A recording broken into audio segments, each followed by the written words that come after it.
प्रिय छात्रों, आज मैं एक बार फिर से लेकर उपस्थित हूँ कक्षा 11वीं के हिंदी के पद्य खंड में संकलित भरत महिमा पाठ के कुछ पद्यांशों को, जिसके रचयिता गोस्वामी तुलसीदास जी हैं।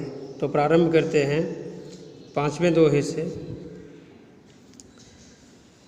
भरतहि होइन राजमद विधि हरिहर पद पाई, कबहुँ की काजी सीकरन क्षीर सिंधु विनसाई।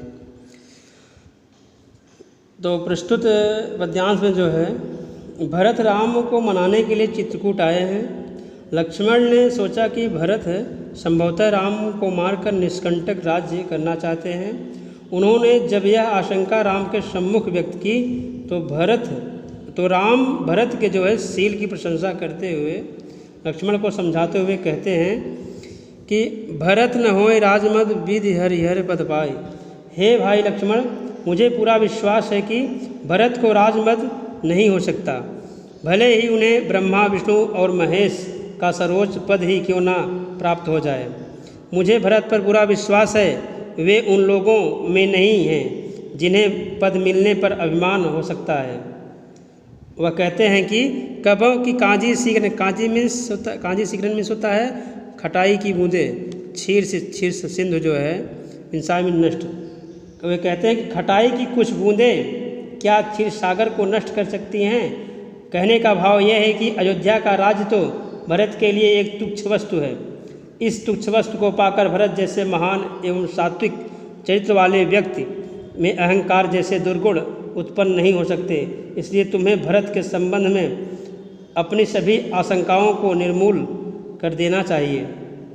आगे कहते हैं, तिमिर तरुण तरनहि मकु गिलई, गगन मगन मकु मेघई मिलई, गोपत जल बूढ़ई गठजोनी, सहज क्षमा बर छोड़े चोनी। तो आगे राम कहते हैं, चाहे असंभव कार्य संभव हो जाए, परंतु भरत में जो है अहम भाव नहीं जाग सकता। चाहे दो अंधकार जो है दोपहर के प्रचंड सूर्य को निगल ले, और गगन मगन मग मेघई मिले, और चाहे आकाश बादलों में मिलकर विलीन हो जाए, या गोपद मीन्स गाय के खुर, चाहे जो है गोपद जल बूढ़े गठजोनी मीन्स अगस्त ऋषि जिनका जो उत्पन्न घड़े से हुए थे।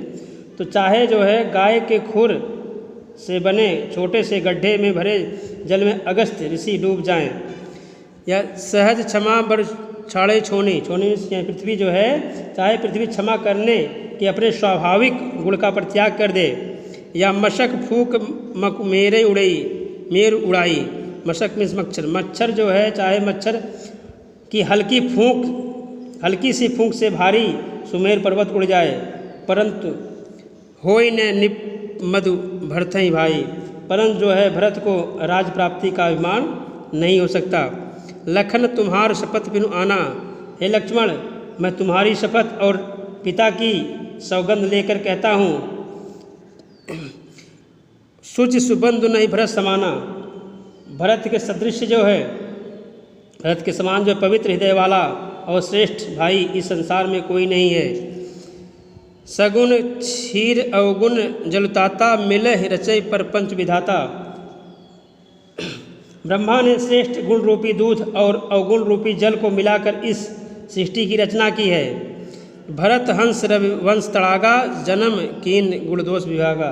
तो सूर्यवंश रूपी तालाब में भरत रूपी हंस ने जन्म लेकर गुण और दोष को अलग कर दिया है।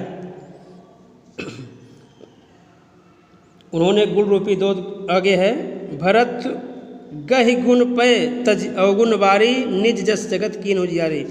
उन्होंने जो है अर्थात भरत ने जो है गुण रूपी दूध को ग्रहण किया और अवगुण रूपी जल को त्याग दिया, और अपने यश से संपूर्ण संसार को प्रकाशित कर दिया।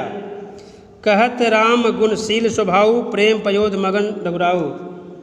तो इस प्रकार भरत के गुणों की और उनके शील स्वभाव का वर्णन करते हुए श्री राम भाई के प्रेम रूपी सागर में मग्न हो गए।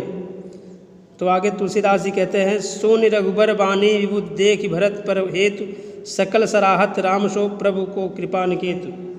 तुलसीदास जी कहते हैं कि श्री राम की इस पवित्र वाणी को सुनकर और भरत का उनका स्नेह देखकर देवतागण भी जो है विबुध देवता भी जो है राम की सराहना करते हुए कहने लगे कि सो प्रभु को कृपा निकेत, श्री राम के समान कृपा का भंडार भला और कौन हो सकता है।